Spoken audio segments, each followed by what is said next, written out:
एगो जंगल में एक लोमड़ी रात रहल। एक दिन ओकरा के दोपहर तक भोजन ना मिलल त वो भूख से व्याकुल होके भोजन के तलाश में इधर उधर भटकत रहल। भोजन के तलाश में पूरा जंगल छान मरली, बाकी कहीं भी भोजन ना मिलल। अब हम का करी? गर्मी और भूख हमरा के बेहाल कर देले बा। अब और चल सके के शक्ति भी ना बचल हमरा में। ई कह के भूख और गर्मी से व्याकुल लोमड़ी एगो पेड़ के नीचे बैठ गई। यदि भोजन ना मिलल तो हमार जान ही निकल जाई। हे भगवान, अब हम का करी? तबे लोमड़ी के एगो विचार सूझल और वो गांव की ओर चल पड़ल। बाकी गांव के पास जब वो पहुंचल तबे कुत्ता ओकरा के देख लेलन और भौंकत के ओकरा पीछे पड़ गए। लोमड़ी अपन जान बचाए के जंगल की ओर भाग चलल और कुत्तन के चकमा दे के एगो घनी झाड़ी के पीछे छिप गए। कुत्ता भौंकत की आगे निकल गया। ई कुत्ता सब तो आज हमरा के मार ही डरतन। अब कबो गांव में ना जाई। ई कह के लोमड़ी हुए पेड़ के नीचे जाके बैठ गई। जौने पेड़ के नीचे पहले बैठल रहल और कहे लगल, आज शायद हमार नसीबे खराब बा। गांव में तो हमरा कोनो न कोनो घर से भोजन मिलिए जात।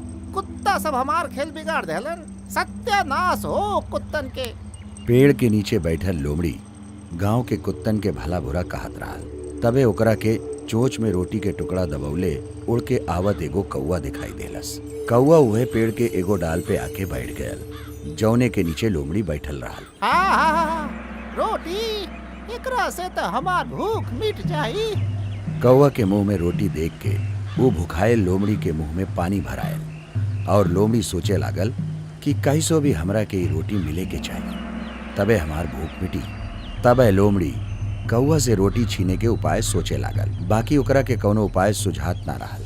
कौवा ऊंची डाल पे बैठल चौकन्ना होके इधर उधर देखत रहल, जैसे ओकरा के आपन रोटी के टुकड़ा के डर होके कि दूसर केहू न छीन ले। काहे कि कौवा भी बड़ा मुश्किल से कौनो बच्चा से रोटी छीन के ले आयल रहल।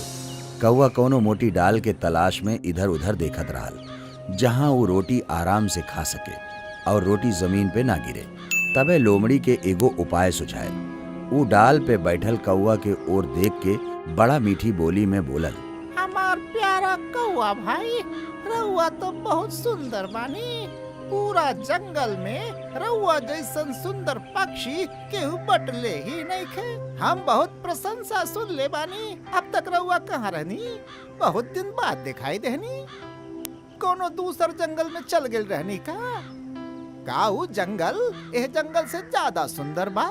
कौवा ओकरा और देखलस, बाकी कुछ ना बोलल। भूखी लोमड़ी परेशान हो गईल कि शायद ही हमार मन के बात जान गयल। कौवा भाई, रउआ तो दूसर जंगल में चल गए रहनी। राउर मीठी बोली सुने खातिर हम बहुत व्याकुल रहनी। अच्छा भैया, रउआ तो गीत भी बहुत बढ़िया गावेनी। राउर सुरीला और मधुर आवाज के सब दीवाना बाड़न।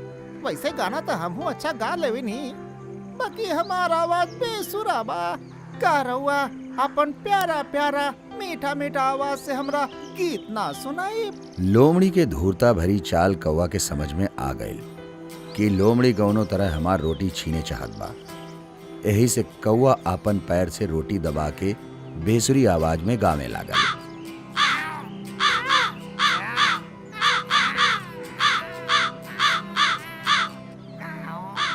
लोमड़ी के समझ में आ गयल कि कौवा हमार चाल समझ गयल बा। अब हमरा के कोनो दूसर चाल चले के पड़ी। अरे वाह कौवा भाई, आज तो रउआ कमाले कह देनी। बस एक सुंदर सा नृत्य दिखा दी तो मजा आ जाई। बिना सोचले समझले जैसे कौवा नृत्य शुरू कैलस, रोटी के टुकड़ा नीचे गिर गयल। भूखी लोमड़ी झट से वो टुकड़ा उठौलस और वहां से भाग गयल। कौवा अपन मूर्खता पे पछताए लागल। बाकी अब पछतैला से का होखी? शिक्षा आपन झूठी प्रशंसा से हमनी के बचे के चाहिए। हमारे YouTube चैनल के अभी सब्सक्राइब करें। नया वीडियो देखे खातिर बेल आइकॉन जरूर दबाएं। रउआ हमारे वीडियो पर अपन कमेंट जरूर दी। वीडियो के लाइक करके अपन मित्रन के शेयर जरूर करें।